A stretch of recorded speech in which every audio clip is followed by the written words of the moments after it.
ಮಳೆ ರಾಜ್ಯದಲ್ಲಿ ಹೆಚ್ಚಿದ ವರುಣನ ಆರ್ಭಟ. ಕರ್ನಾಟಕದ ಈ 12 ಜಿಲ್ಲೆಗಳಿಗೆ ಮುಂದಿನ 5 ದಿನ ಸತತವಾಗಿ ಭಯಂಕರ ಮಳೆ. ಹವಾಮಾನ ಇಲಾಖೆಯಿಂದ ಯೆಲ್ಲೋ ಅಲರ್ಟ್ ಘೋಷಣೆ.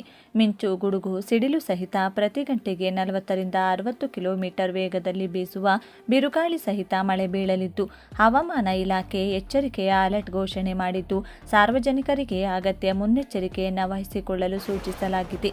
ಕೆಲವು ದಿನಗಳಿಂದ ರಾಜ್ಯದಲ್ಲಿ ತಗ್ಗಿದ ಮಳೆಯ ಅಬ್ಬರ ಈಗ ಮತ್ತೆ ಶುರುವಾಗಿದೆ. ಈ 12 ಜಿಲ್ಲೆಗಳಿಗೆ ಮುಂದಿನ 5 ದಿನಗಳವರೆಗೆ ಬಿಟ್ಟು ಬಿಡದೆ ಮಿಂಚು, ಗುಡುಗು, ಸಿಡಿಲು ಸಹಿತ ಗಾಳಿಯಿಂದ ಕೂಡಿದ ಮಳೆ ಇರಲಿದ್ದು, ಹವಾಮಾನ ಇಲಾಖೆಯು ಯೆಲ್ಲೋ ಅಲರ್ಟ್ ಘೋಷಣೆ ಮಾಡಿದೆ. ಅಲ್ಲಿನ ರೈತರು ಹಾಗೂ ಮನೆಯಿಂದ ಆಚೆ ಕೆಲಸಕ್ಕೆ ಹೋಗುವವರು, ಶಾಲಾ ಕಾಲೇಜುಗಳಿಗೆ ಹೋಗುವ ವಿದ್ಯಾರ್ಥಿಗಳಿಗೆ ಅಗತ್ಯ ಮುನ್ನೆಚ್ಚರಿಕೆಯನ್ನು ವಹಿಸಲು ಸೂಚಿಸಲಾಗಿತ್ತು. ರೈತರ ಫಸಲು ಜಮೀನಿನಲ್ಲಿ ಹಾಳಾಗದಂತೆ ಅಗತ್ಯ ಮುನ್ನೆಚ್ಚರಿಕೆಯನ್ನು ತೆಗೆದುಕೊಳ್ಳಲು ಹವಾಮಾನ ಇಲಾಖೆ ಸೂಚನೆ ನೀಡಿದೆ. ಹಾಗೂ ಕೆಲವು ಸ್ಥಳೀಯ ಅಂಗನವಾಡಿ ಮತ್ತು ಪ್ರಾಥಮಿಕ ಶಾಲೆಗಳಿಗೆ ರಜೆ ಘೋಷಿಸುವ ಸಾಧ್ಯತೆ ಇರುವ ಬೆನ್ನಲ್ಲೇ ಭಯಂಕರ ಮಳೆ ಬೀಳಲಿದೆ. ಬನ್ನಿ, ಇಷ್ಟಕ್ಕೂ ಯಾವ ದಿನಾಂಕದಂದು ಯಾವ ಜಿಲ್ಲೆಗಳಲ್ಲಿ ರಭಸದಿಂದ ಬೀಸುವ ಗಾಳಿಯೊಂದಿಗೆ ಕೂಡಿದ ಮಳೆ ಇರಲಿದೆ, ಯಾವ ಜಿಲ್ಲೆಗಳಿಗೆ ಯೆಲ್ಲೋ ಅಲರ್ಟ್ ಘೋಷಣೆ ಮಾಡಲಾಗಿದೆ, ಈ ಎಲ್ಲ ಸಂಪೂರ್ಣ ಮಾಹಿತಿಯನ್ನು ತಿಳಿದುಕೊಳ್ಳಲು ತಪ್ಪದೆ ವಿಡಿಯೋಗೆ ಈಗಲೇ ಒಂದು ಲೈಕ್ ಮಾಡಿ ಹಾಗೂ ವಿಡಿಯೋವನ್ನು ಕೊನೆವರೆಗೂ ನೋಡಿ. ಕರ್ನಾಟಕದಲ್ಲಿ ಮುಂಗಾರು ಮಳೆ ಮತ್ತೆ ಚುರುಕುಗೊಂಡಿದೆ. ಇಂದು ಕರಾವಳಿ ಮತ್ತು ಮಲೆನಾಡಿನಲ್ಲಿ ಭಾರೀ ಮಳೆಯಾಗುವ ನಿರೀಕ್ಷೆ ಇದೆ. 2 ಜಿಲ್ಲೆಗಳಲ್ಲಿ ರಾಜ್ಯದಾದ್ಯಂತ ಬಿರುಗಾಳಿ ಸಹಿತ ಉತ್ತಮ ಮಳೆಯಾಗುವ ಸಾಧ್ಯತೆ ಇದೆ ಎಂದು ಹವಾಮಾನ ಇಲಾಖೆ ತಿಳಿಸಿದೆ. ಭಾರತೀಯ ಹವಾಮಾನ ಇಲಾಖೆ ನೀಡಿರುವ ಇತ್ತೀಚಿನ ಮುನ್ಸೂಚನೆಯ ಪ್ರಕಾರ ರಾಜ್ಯದಲ್ಲಿ ಕಳೆದ 1 ವಾರದಿಂದ ಮುಂಗಾರು ಮಳೆಯ ಅಬ್ಬರ ಕೊಂಚ ತಗ್ಗಿದ್ದರೂ ಕೆಲವೆಡೆ ಇಂದು ಮಳೆ ಮತ್ತು ಬಿರುಗಾಳಿಯ ಮುನ್ಸೂಚನೆ ಇದೆ. ಕರಾವಳಿಯ ಮರು ಹಾಗೂ ಮಲೆನಾಡಿನ 4 ಜಿಲ್ಲೆಗಳಲ್ಲಿ ಮಳೆಯ ಅಬ್ಬರ ಇರಲಿದೆ. ಐಎಂಡಿ ಮುನ್ಸೂಚನೆಯ ಪ್ರಕಾರ ಮಂಗಳೂರು, ಉಡುಪಿಯಲ್ಲಿ ಭಾರೀ ಮಳೆಯಾಗಲಿದ್ದು, ಉತ್ತರ ಒಳನಾಡಿನಲ್ಲಿ ಸಾಧಾರಣ ಮಳೆಯಾಗಲಿದೆ.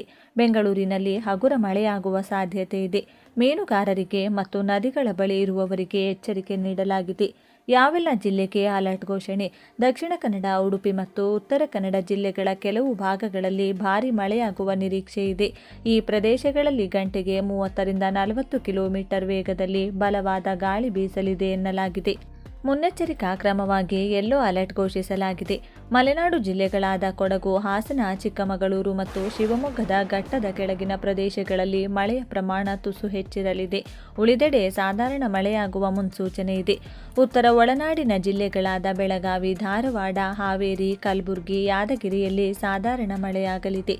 ಅಲ್ಲಲ್ಲಿ ಗುಡುಗು ಮಿಂಚು ಸಹಿತ ಮಳೆಯಾಗಲಿದ್ದು, ಗಂಟೆಗೆ 40 ರಿಂದ 50 ಕಿಲೋಮೀಟರ್ ವೇಗದ ಬಿರುಗಾಳಿ ಬೀಸುವ ಬಗ್ಗೆ ಹವಾಮಾನ ಇಲಾಖೆ ಎಚ್ಚರಿಕೆ ನೀಡಿದೆ. ಉಳಿದಂತೆ ಮೋಡ ಕವಿದ ವಾತಾವರಣ ಕಂಡು ಬರಲಿದೆ. ರಾಜಧಾನಿ ಬೆಂಗಳೂರು ಸೇರಿದಂತೆ ಸುತ್ತಮುತ್ತಲಿನ ಜಿಲ್ಲೆಗಳಲ್ಲಿ ಭಾಗಶಃ ಮೋಡ ಕವಿದ ವಾತಾವರಣ ಇರಲಿದೆ. ಸಂಜೆ ಅಥವಾ ರಾತ್ರಿ ವೇಳೆ ಹಗುರದಿಂದ ಸಾಧಾರಣ ಮಳೆಯಾಗುವ ಸಾಧ್ಯತೆ ಇದೆ ಎಂದು ಹವಾಮಾನ ಇಲಾಖೆ ಮಾಹಿತಿ ನೀಡಿದೆ. ಇಲ್ಲಿ ತಂಪಾದ ಹಾಗೂ ಹಿತವಾದ ವಾತಾವರಣ ಮುಂದುವರಿಯಲಿದೆ. ರಾಜ್ಯದಲ್ಲಿ ಮುಂಗಾರು ಮಳೆ ಭಾರೀ ಪ್ರಮಾಣದಲ್ಲಿ ಕಡಿಮೆ ಸುರಿದಿದೆ. ಸದ್ಯದ ಹವಾಮಾನ ಇಲಾಖೆ ವರದಿಯ ಪ್ರಕಾರ ರಾಜ್ಯದಲ್ಲಿ 609 ಮಿಲಿಮೀಟರ್ ಮಳೆಯಾಗಬೇಕಿತ್ತು. ಆದರೆ ಈವರೆಗೆ 423 ಮಿಲಿಮೀಟರ್ ಮಳೆ ದಾಖಲಾಗಿದೆ. ಒಟ್ಟಾರೆಯಾಗಿ 31% ಮಳೆ ಕೊರತೆಯಾಗಿದೆ ಎನ್ನಲಾಗಿದೆ.